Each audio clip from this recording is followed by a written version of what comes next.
اعوذ باللہ من الشیطان الرجیم بسم اللہ الرحمن الرحیم۔ اسلامک وائس HP میں خوش آمدید۔ عربی زبان میں رمضان رمز سے لیا گیا ہے، جس کے مطلب شدید گرمی اور تپش ہے۔ ماہ رمضان میں مسلمان روزے کی حالت میں سارا دن بھوکا اور پیاسا رہتا ہے۔ رمضان سے مراد جل جانے کے ہیں، کسی چیز کا جل جانا۔ رمضان میں جل جانے سے روزے کا کیا تعلق اور واسطہ ہے؟ جب ایک مسلمان کے سارا سال اسلامی مہینے کے مطابق 330 دن کے گناہوں کو اللہ تعالیٰ بخش دیتا ہے، جس طرح انسان بھوک اور پیاس کی شدت کو محسوس کرتا ہے، بھوک اور پیاس میں جلتا رہتا ہے۔ جتنی شدت سے بھوک اور پیاس لگتی ہے، اسی طرح آگ پیدا ہوتی رہتی ہے۔ ایندھن کی آگ میں چیزیں جل کر راکھ ہو جاتی ہیں، اور رمضان میں روزے دار کی بھوک پیاس سے جو آگ بنتی ہے، اس سے اللہ تعالیٰ مسلمان کے سارے سال کے گناہوں کو جلا کر رکھ دیتا ہے۔ آخری روزے اللہ تعالیٰ روزے دار کے پورے سال کے گناہوں کو اس طرح جلا دیتا ہے۔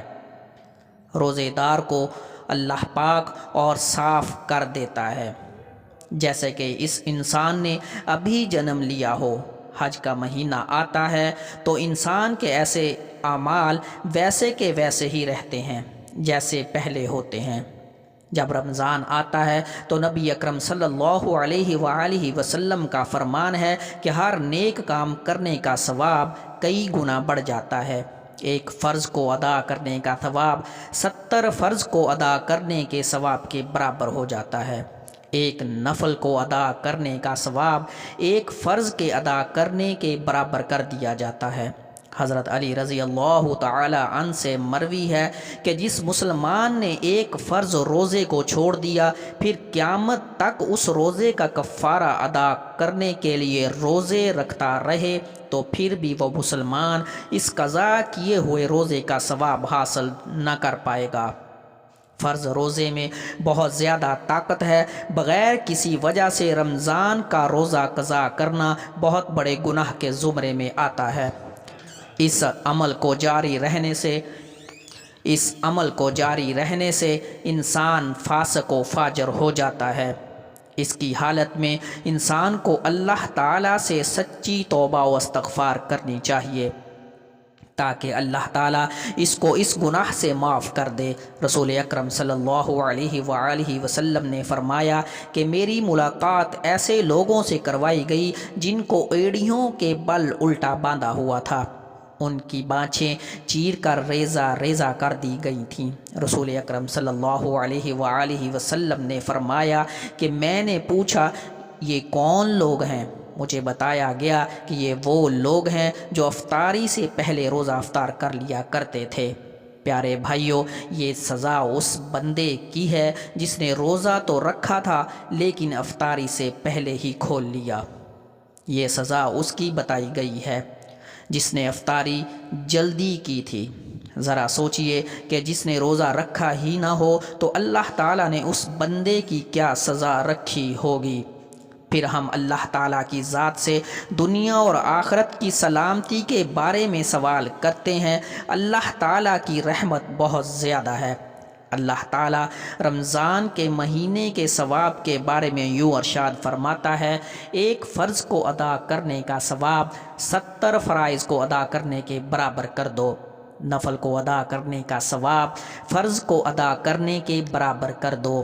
جو پورا رمضان تراویح کی پابندی کرے گا اور پورے مہینے کے روزے رکھے گا تو اللہ تعالیٰ اس بندے کے گناہ کو ایسے دھو دے گا جیسے اس بندے نے آج ہی جنم لیا ہو۔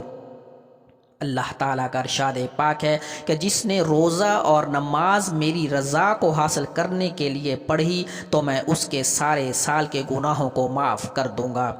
رات کا قیام کسی امت پر عطا نہیں ہوا۔ رمضان کے مہینے میں اللہ تعالیٰ نے آسمانی کتابوں کو نازل کیا۔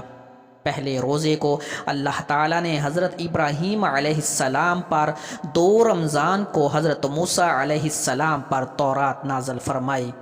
8 یا 6 رمضان پر حضرت داؤد علیہ السلام، 12 یا 18 رمضان مبارک کو حضرت عیسیٰ علیہ السلام پر انجیل کو نازل فرمایا۔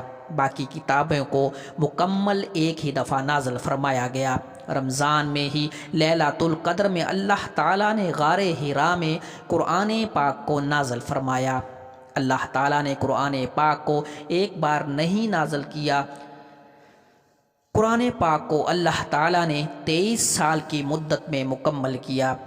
کتنے نبی دنیا میں آئے، سب کے پاس حضرت جبرائیل علیہ السلام ایک ہی بار نازل ہوئے تھے، اس سے زیادہ بار کسی جگہ ذکر نہیں آیا، لیکن حضرت محمد صلی اللہ علیہ وآلہ وسلم کے پاس حضرت جبرائیل علیہ السلام 23 سال کی مدت میں 24,000 بار تشریف فرما ہوئے۔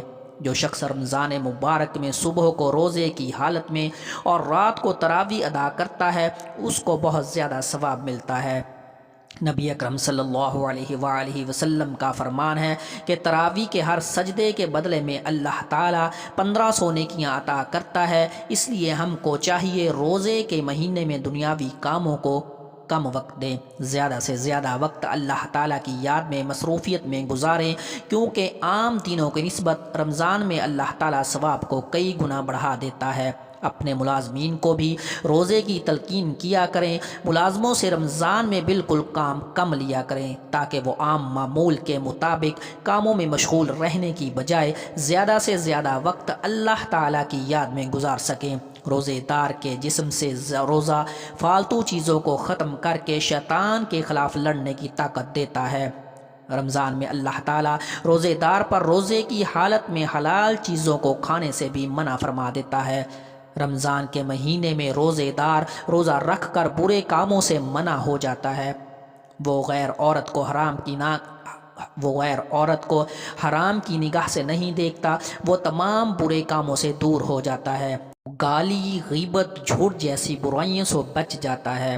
جب وہ روزے کی حالت میں کھانا پینا چھوڑ دیتا ہے، اس کو پتہ ہے کہ ایسا کرنے سے روزہ ٹوٹ جاتا ہے، تو وہ کیسے کسی کی غیبت کیوں کرے گا، کسی کو غلط نظر سے کیوں دیکھے گا۔ روزے دار بند کمرے میں پڑی ہوئی چیز کو بھی نہیں کھائے گا، اس کو یقین ہے کہ اس کو کھانے سے میرا روزہ ٹوٹ جائے گا، اس کو اس بات کا یقین ہے کہ اللہ تعالیٰ مجھے یہاں بھی دیکھ رہا ہے۔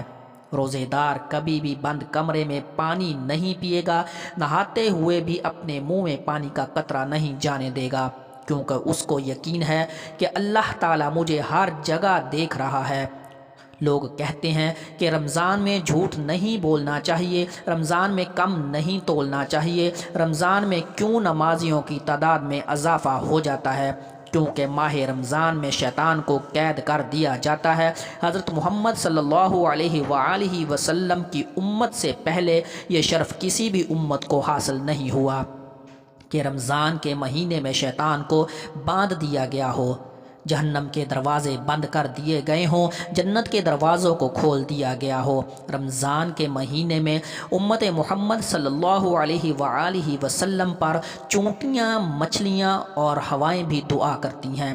کسی امت کو یہ شرف حاصل نہیں ہوا تھا کہ رات کے آخری پہر عبادت کرنے سے اس کے سب گناہوں کو معاف کر دیا جاتا ہو۔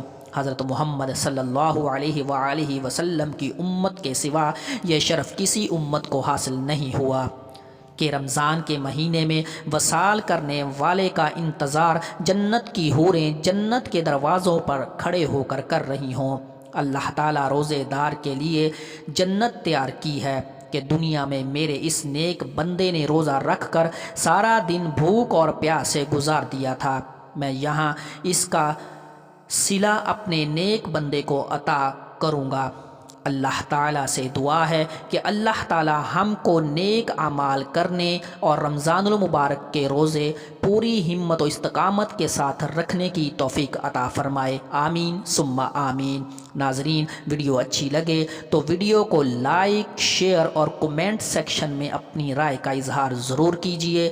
ملتے ہیں ایک اور نئی ویڈیو کے ساتھ، تب تک کے لیے خدا حافظ۔